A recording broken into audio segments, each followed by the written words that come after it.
Hello, Cult Hello. Products podcast fans. Welcome to another episode of our little show. I'm Phil, one of the co-founders of Yaya. I'm Adam, one of the other co-founders of Yaya. I'm Alex, creative producer and project manager at Yaya, joining once again. You decided not to go for that slightly weird staccato, awkward. Hi, I'm Phil, one of the co-founders of Yaya, which Adam you then copied. I did, yeah, I did parrot that style. I liked it. I think that's a nice thing, isn't it? It's like if you go to a different country and then you go on holiday and by the end of it you've started to copy the accent. Apparently that's an empathetic thing. That it's definitely a thing. Like, I swear, whenever I go to the States, I'm always like, I don't know, like it's just something in me that I'm just like, gotta like be in with the cool kids because everyone in America is really cool. Wow. Don't know. Not this week. Not this week. No, definitely not. Maybe back 5 years ago. When I was 11. I do think that, like, when I'm in Australia, I do go up at the end of my sentences because that's everything's a question. Everything's a question. Yeah. So, and then in fact, when I was out there for a year and I came back, they did think. I mean, a year is a bit different, isn't it? But I don't know if that happens when you're in Spain. You do start going a little bit. Well, do you remember Steve McLaren? Start speaking English with a Spanish accent. Go on, say it, Phil. Steve McLaren. It's actually a thing you're supposed to do. Apparently, it's like a nice thing because if you go, I've always thought of this, right? So if you learn French at school, they teach you to do it in a French accent, and that is so you're more understood, and so you go to France and people are like, oh, you're really making an effort. They obviously don't teach French people to speak English with an English accent, though, do they? Like they don't come over here and start putting on like a funny Harry Potter voice. They just have a French accent when they speak English. So what's going on there? What's the deal with that? French schools. It is a bit funny, isn't it? It is, but it's also funny when you see football players that have been here for so long that they do adopt like a northern accent and they're like from France or from Spain. I love that. It's so endearing. So it's quite cool. Or yeah, very cool. Good. Okay. We're just talking about language. Yeah. No, we're talking about branding and specifically around how you develop from kind of strategy into visuals and look and feel and all of that kind of stuff. And we're going to be walking through how to do branding, how we do branding, what our process is, what some of the main points in that process are. So yeah, very exciting. And if you are sitting there listening as a founder of a business thinking about should we just go and download a logo from some stock library or should we actually do a proper brand project, I think this might be one that's worth listening to because hopefully by the end of it, it'll be clear which one of those things you should choose. Should we start at the beginning? How we start? Yeah, let's start at the beginning. It's always a good place to start. Yes. So let's imagine that a founder comes to us and says, right, I've realized that I need to go and create a brand. What are we saying is the first thing that they need to look at as they get into that? Well, it's usually what they're looking at is kind of anything that's kind of taken their fancy, but what they really need to kind of focus on is their value proposition, really, isn't it? And kind of defining that is the key starting spot. Are you suggesting that the answer is not to go onto the Apple website and say, yes, I want my brand to look a little bit like the Apple website? No, I think, people are always going to have some ideas around like what they kind of, how they envision it to an extent. I mean, it's either like, they go kind of like into the Apple territory, or it's like we just want to look like our competitors because that's what we think is the right thing to do. They're the kind of two things that we usually find, isn't it, Phil, really, with a lot of the process. Right. And I think, to be honest, it's one of those things that I don't know if it's fair to say it makes your heart sink a little bit when somebody starts off a branding project and they go, I've already done some research into this, and like here's some things that I like, and we like start, by just, I guess it's like starting at the end of the process where you go, yeah, we just want to look like this, and I'm really, try not to be an asshole about it and just be like, no, that's totally wrong. But I'm very sort of protective of the strategy side of the process, and actually, I think it's really important to, we sometimes create sort of parking lots where you can sort of put ideas that we're not kind of ready to get into just yet. I think it's really important not to get into what it looks like too early, and actually, I would say leave that for as long as possible. Yeah. Because what that does is it narrows your focus in a couple of different ways. One, into like, you're going to end up looking like something that's already out there. And that's risky because a lot of what we're going to talk about, I suspect, is about how you want to look different to what's out there. So starting from that perspective is kind of taking you down a path that can be really detrimental to actually how your business grows.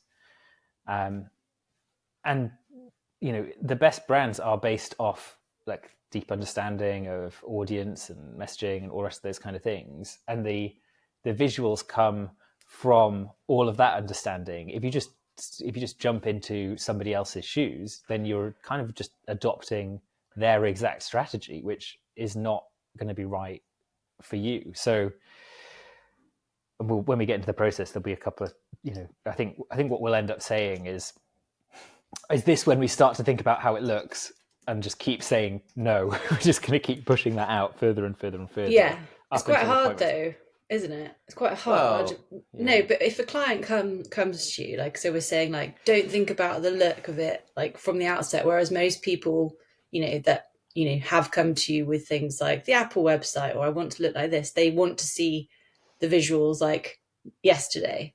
So it is sometimes quite a hard thing to mitigate, isn't it? Like, just park that there for now. But it's all part of the process, obviously. They have to like believe in the process, and it's taken us like time, and we've evolved our process over time. When we started doing projects, like often, we did like kind of take on board like what the founders or the head lead designer that we're working with, their ideas and their vision, and we kind of got led astray by that, and those projects fundamentally never really work the way that we thought they would work, and it took us a while to understand why. And it was because we were always kind of harping back to this kind of, but we want it to look like this, and it's like, okay, but your product is this, and your strategy doesn't align to that. But then we're just kind of like forcing it to work, and it never did. And it took us a while to understand that it's because we're not like going through that, well, not to understand, but develop the process in a way that we just kind of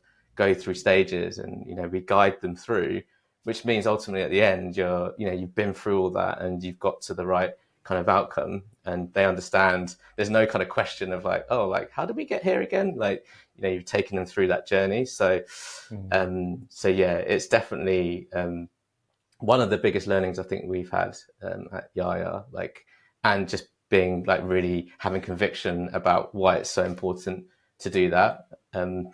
Yes. Conviction after lots of yes. Lots of learning along the years. Yeah. I've been on the other side of it, where I've been the client who goes, I found like a bunch of references that I really like. I'd like us to do something in this space, and then been on the receiving end of the brand team going, well, hang on a second, we'd like to be able to run our process and go through this thing, and then realizing that what you come up with that way is infinitely better than what you come up with by just doing a mood board of stuff that is already out there. I suppose one other thing as well, just to say on that, is it's also very easy if you're doing that to go with like the latest thing, because you end up looking at kind of trends in design and in branding, and I think that's really dangerous, because those trends, they last for about 5 minutes, and what you think is really really cool right now, often it's kind of part of like advertising campaigns, or it's like a fashion thing more than a kind of long-term strategy thing. So you end up with something that you're like, this is going to look cool, and then next year you're like, oh, that's not the trend anymore, something else is, and suddenly it just looks really really dated really really quickly. And I think if you start by looking at strategy and then thinking about what's the right feel and things like that, you can avoid some of that, because you're more likely to get something that has this authenticity and integrity and relevance to you than just like whatever the kind of hot new thing is right now. Yeah, less fast fashion. Less fast, yeah, but also it's like, even if you are leaning into some of those things, at least it's like grounded in something. It's not just because you saw it on Pinterest and thought it was cool. It's actually like there's some meaning to like why you're using a gradient, or why whatever is the thing. So yeah, I definitely think it's super important. Okay, so shall we start with like kind of our process, I guess, and go through the different sections? Yeah. Well, I guess the first thing is, who are you actually targeting?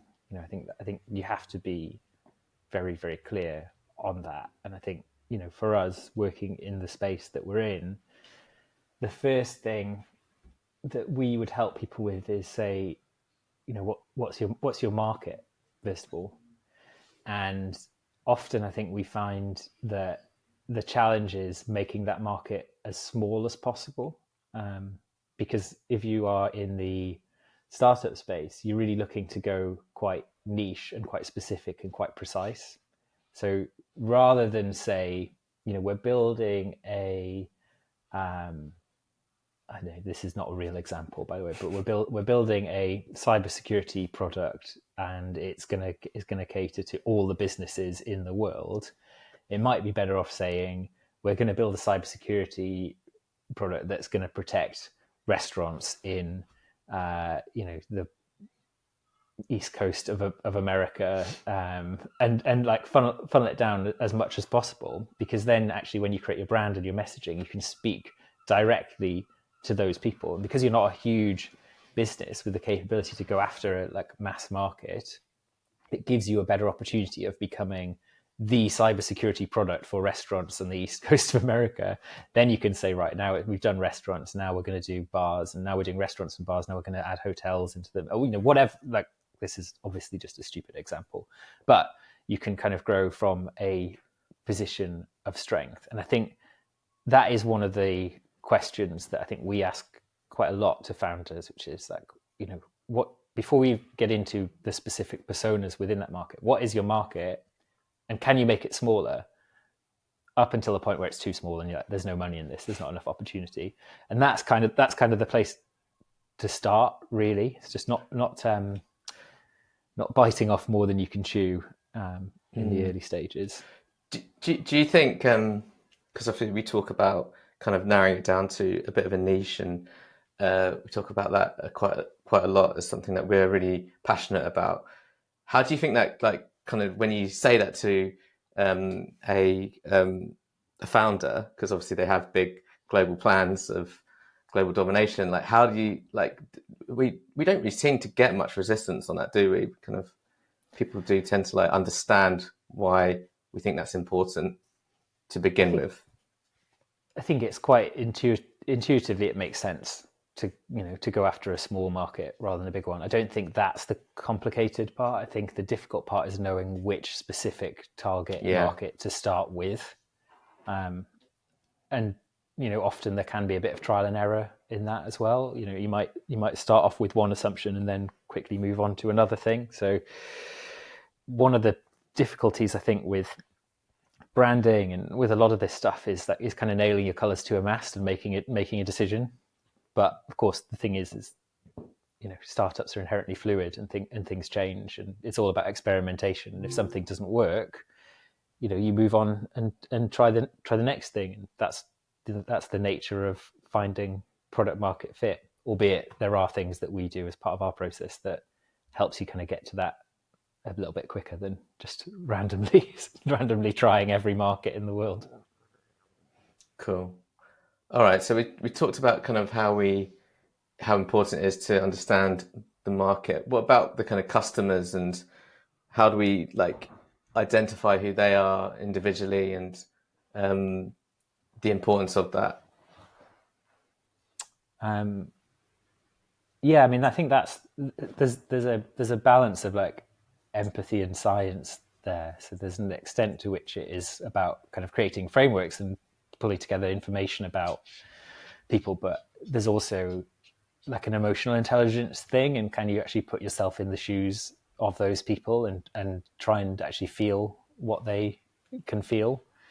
In terms of the sort of cold logical stuff of it, I think the thing that really helped me is thinking about that persona and actually like what they're trying to achieve, what their sort of jobs to be done are. So given that we work with B2B businesses, usually that's about a work objective. It's about a thing that they're trying to achieve in the course of their role, or that their business is trying to achieve. And the reason I think that's so important is because that gives you the outcome that your product is trying to help people to actually get to. So if you said, there's kind of two ways of looking at it. There's what your product does, and that's not super interesting in and of itself. But what your product enables people to do is really interesting. And if that's something that they really care about, they'll pay a lot of money to solve that problem. So, I think on the sort of framework side of things, trying to understand and using jobs to be done framework, these are the things people are trying to achieve, is really important. On the softer stuff, I think that's where you get into more like the pen portrait style personas and things like that. And then that starts to make it feel like more of a real person, who you can imagine in your sort of mind's eye as you're designing for them. And I think it's the combination of the two that's really powerful. Yeah, that's a really good point, because I definitely find, for me, when I know the type of person that I'm designing the brand for, I think it really helps. So understanding their personality and getting really into the weeds of things. So understanding the kind of brands that are in their kind of ecosystem, like where do they shop, like what do they interact with, all that kind of stuff really helps me build a picture, so that the whole time, that even when we get into the creative side, we can always bear that in mind and understand, like, it really does help build that kind of picture. So understanding their needs, but also understanding their personality, essentially. That part I always think is quite an exciting point for like the clients to like work on together. Like, even though it sounds a bit, getting into the minutiae, like going into the brands that they like, or like what they like doing, or how they like spending their Sundays. Like you said, like building that picture is actually quite fun and can become, I think so. Yeah, quite a nice point. Because the mad thing is that they've kind of worked with these people forever, but they probably never really sat down and thought about who these people actually are, and like what are their, those kind of real detailed elements. So I think it's quite an interesting task for them to do.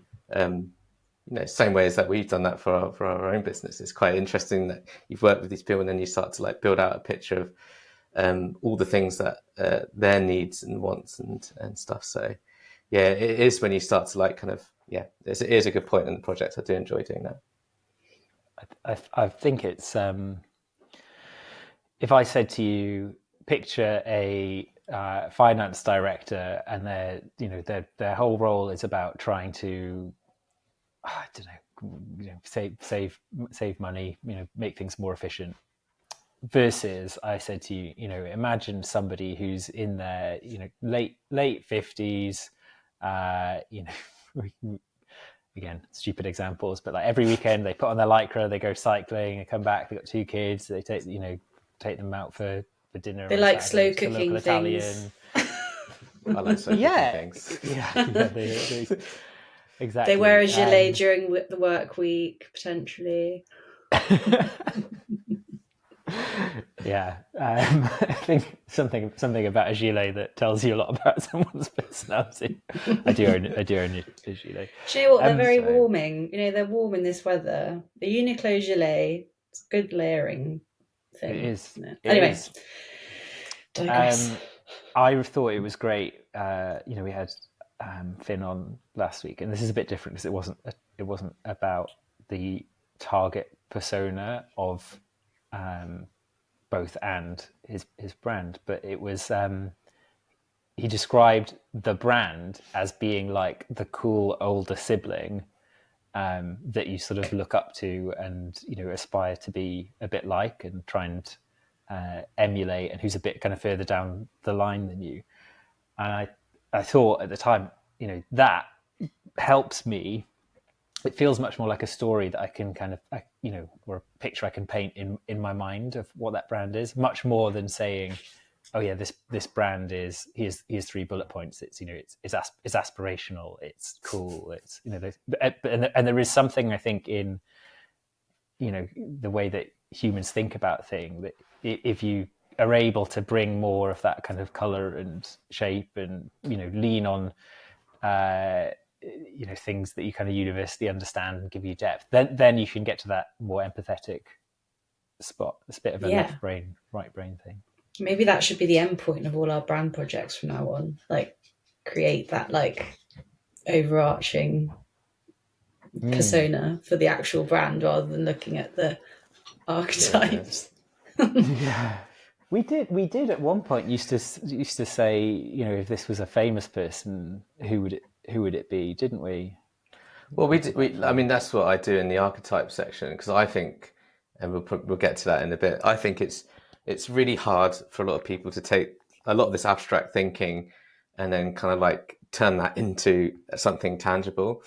And I include myself in that. I find it much easier, like kind of thinking about people as a brand, and that connection is like, it really really makes things like a lot more simplified. So for example, like you think of someone like David Attenborough, you think of like BBC, you think of knowledge, you think of National Trust, you think of things that are associated with that kind of that human. I think it's a really good way to think about brand, and it really helps kind of put that brand into something that's real and tangible. Yeah. So we've got a niche market. We've got that down to as small as it possibly can be to be viable. Within that market, we've started to think about who the people within that market that we're targeting are, what it is that they are trying to achieve, I guess, functionally, and then more emotively, who those people are and what sort of personality they have and all of those kinds of things. One of the things I think it's worth saying is, in the interests of keeping things simple, is not to create a million different personas. Really, I think it's only if, and this is one of the pitfalls I think we've seen quite a bit. Only if people are, really, really fundamentally different do you need to have a different persona for them. And actually, only if they really play an active role in buying or using your product. I think we've spoken about this before, but you don't really need a persona for procurement. You just need to know like what documents you need to send them. It's when you start to create too many of these things, it becomes really unwieldy, and actually like it can be very difficult to create a brand that tries to be too many things for too many people. Definitely. Yeah. Here's a question to you guys. What do we think is like the most important persona? Because we do get this a lot, right? We have personas who are buyers and personas who are users, and we do like look at both of those, because it's obviously, the brand has to work for the user as well. But obviously, I think for us, we've always been more focused on the buyer personas, and they're the ones that are kind of driving a lot of the decisions in the brand. But I just wanted to get your perception on that, your opinions on that. How much do we consider both? And as you say, like obviously we have to kind of point this in a direction. It can't just be scattered across 10 different types of buyers and users. So it's always the thing that we're trying to kind of resolve, isn't it?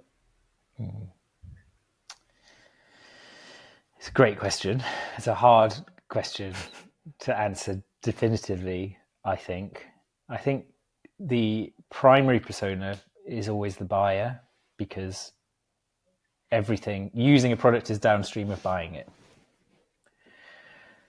Unless it isn't. And actually, it's a more bottom-up thing, and actually it's the users who are then putting pressure on people to buy stuff. And sometimes the users are the buyers. So it's really difficult to say definitively. It's always this thing. But I think, and also obviously when you're designing a product, the most important persona to think about user experience around it is the user. It's not the buyer. So you need to have both is probably the right answer. And the degree to which you need to focus on one over the other varies depending on what your customer acquisition strategy is. And, if the user is a significant influencer in the buying process, then you need to cater to them on things like your website and marketing and all the rest of that kind of stuff.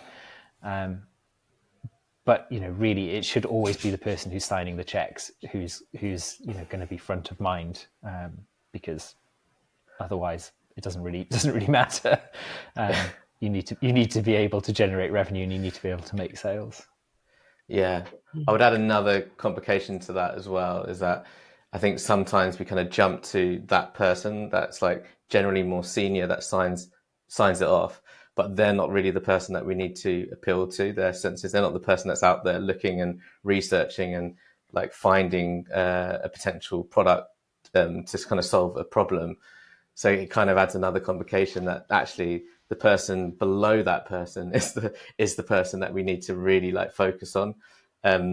Which again, like, that is something that generally comes up when we go through a process and actually identify, like, because a lot of organizations think, well, it's the director, it's the founder I need to actually like appeal to. Yeah, you do, but often a lot of the time it's actually someone a little bit like kind of under them.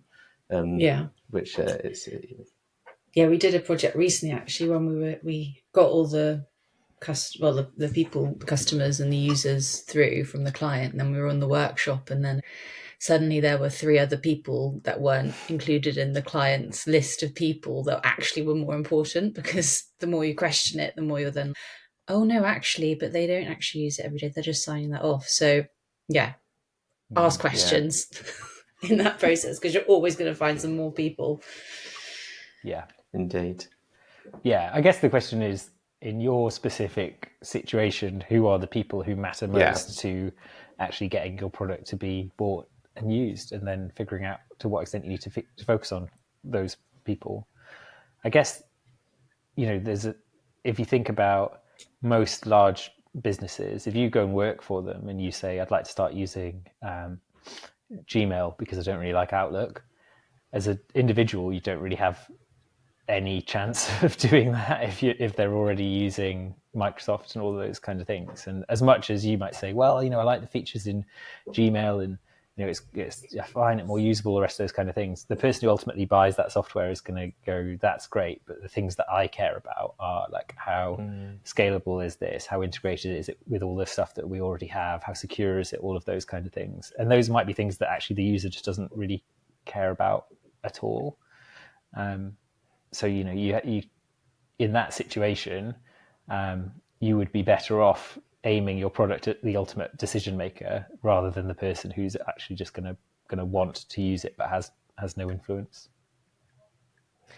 Yeah, no, I agree. I think I hope you haven't like overly kind of made this more complicated. It is a complicated part of the process, but it's like, I think complicated probably not the right word. It is a very important the foundational part of the piece, right? Isn't it? Yeah, really. Well, it's the thing that you kind of always have to bear in mind for when you kind of start to express the brand and get into the creative. So yeah. All before they've seen any visuals. I know, they must be so frustrated. Yeah. They're like, I don't want to look at another persona. I want to see some visuals. That's why I do like it when it gets to that part, because then they're really like ready for it, really ready to see the stuff. Anyway, sorry, we're not there yet. We're not there yet. We've got some way to go. Yeah. Okay, so we've now figured out who the people that we most need to influence are and who we're actually designing this brand for. Where do we go next? So I think now we understood that, and I take it we've created like a value proposition from a lot of that information that we've kind of captured. I think that's a big assumption. For those of you that don't know, for those listeners that don't know what a value proposition is, if you tuned into Cold Products before, I think we talk about it every single episode. Yeah, but that one. I think there's not a day goes by when I don't talk to somebody about value propositions. Okay. But yes, that would definitely be the next. So now that you know you have a person that you're targeting, or multiple people that you're targeting, you can say, what is the value that we're actually bringing to that person? You know the things that they're trying to do, what their jobs to be done, objectives are, all the rest of those kind of things. What's painful about those? What's good about achieving them? Then what you have to do is work out how your product connects to those things. How does it enable them to do those jobs? How does it take away the pain? How does it give them the things that they want? And to be able to then communicate that effectively, succinctly, in a way that they understand, is obviously the most fundamental thing that you need to have as a business. Because if you go down the route of just saying, yeah, you can click these buttons in our product and it does these things, people are going to go, I don't understand how that helps me to do any of the things that I want to do. Whereas if you lead with, this is how we help you do the things that we want to do, people are going to go, right, tell me how clicking on buttons makes me have all of those things. Indeed. You've got your value proposition spiel down on lock now, because we've been saying it, hammering that one home for a long time, but it's very well articulated. I'd also add as well around, and a step that is extremely important, and it kind of builds on from that, around the competitor landscape, and essentially how you kind of, what you do to like research that, and in terms of like how you kind of stand out from your competitors. I know we touched on it a bit before, but in terms of looking at that market and understanding how they look, how do they communicate, and how that we can then communicate differently. Because I think that's a real essential part of that process. I know we have actually covered that before, so. No, but I think that is actually a part of value proposition that gets neglected. There's two parts that I think don't always appear in value propositions. One is like, how much does something cost, and I think that's important because there is a scale that you need to balance between the value that you provide and the cost of providing that value. Like, there's no point having something that's really expensive and doesn't deliver a lot of value. You're much better off having something that's not very expensive and delivers a load of value. So cost is definitely a factor in that, but also what you are unlike in terms of other people that are attempting to provide the same value. What makes you different from those people? That is something that should be thought about and defined at this stage, because it's going to have a meaningful impact on how the end brand ends up turning out, because you've gone, right, okay, we're very clear on the things that make us uniquely able to solve this problem. Indeed. I think that's they are the things that are going to make all the difference for when we go on to the next stage of the process, which is around personality. Well, I think if you get to that stage, if you've done all of those things, like, I think everything that we just talked about is the most challenging part of the project. That is. It is. Yeah. I think when you think about, and we normally run these as workshops, the amount of mental energy that goes into thinking about some of those questions, and I think also just making decisions on them, like, because there's a trade-off. Every time you make a decision to do something, you're making a decision not to do something else. It can feel difficult to close doors, I think, a lot of the time. And so emotionally and mentally, I think those are the most intense workshops. From this point on, I think it starts to get a bit more fun. It starts to get a bit more, a bit more creative, and a bit more. You do eventually start to see some visuals. I would add to that the kind of initial positioning and value proposition strategy workshop stuff that I think certain kind of people that we work with, even if it's like just two people, they feel like they don't really need to do it because they understand the product and they've got it in their head. I think even if you're on your own or a small group, it's essential that you run through this type of process, just because it just pulls it out and gets it down. And I think it just helps having someone else to guide you through that. If you don't, I think you can just do it on your own and still get the value from it, because what you think you know might not be everything you know. So it's massively useful. Yeah, it's a really good point. And then also, just to add to the value proposition stuff, obviously that's all in the very initial stages of everything, but sometimes the value proposition might not even be agreed upon until they get to see things in situ of certain design and creative. So it's still all a ever changing, ever evolving thing. In some point, I'd say it's pretty unlikely that value proposition workshop tick, no more changes. That's an ideal scenario, but really, well, is it? I mean, you finish the brand, and then that's never just tick. We never have to think about this thing again, do you? All of this stuff is alive, and it is like inevitable that it will just constantly evolve and change. You don't a business isn't just something you put on a train track and then say, right, that's it now. We did all the thinking, now we're just doing execution, and in 5 years time it'll have hit 100 million and we'll all cash out. It's a much more organic thing than that. And every element of this is subject to change, and from who it is that you're targeting, what your market is and what your message is, and your value proposition, your brand, your colors, shapes, logos, type, all of those kinds of things are they're not tattooed on. They're not permanent. I think that's definitely a mindset shift from more like traditional branding and branding exercises. I think even when we started doing brands, like people will come to you and be like, I only want to do this once. Yeah, I don't want to do it again in like 5 years time. It's like, now it's like, you'll definitely be doing it in 5 years time. Like, I think we used to get that all the time. And now we're just super open around like how like brands are very need to be fluid. They need to evolve and they need to adapt. Like what we're doing now is just like the foundations, and we'll be building it.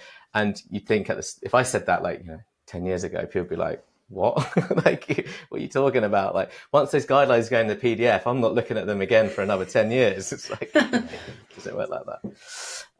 It does if you're Coke. If you're it does if you're Coke. Or Pepsi with their 300-page brand guidelines. But yeah, I do think that's now like it's just because everything moves so fast and the nature of it that they have to be. Okay, so what we're going to do is we're going to end part 1 of this conversation here, and we're going to come back next week because we're going to move on to talking about personality and aesthetics and storytelling and all of those kind of things, now that we've kind of got to the point where we've got a clear value proposition. So thank you, everybody, for joining us this week. Thank you, Alex. Thank you, Adam. And we will see you next week. If you've enjoyed the podcast, please like and subscribe, and have a good week. Bye. Bye. Bye.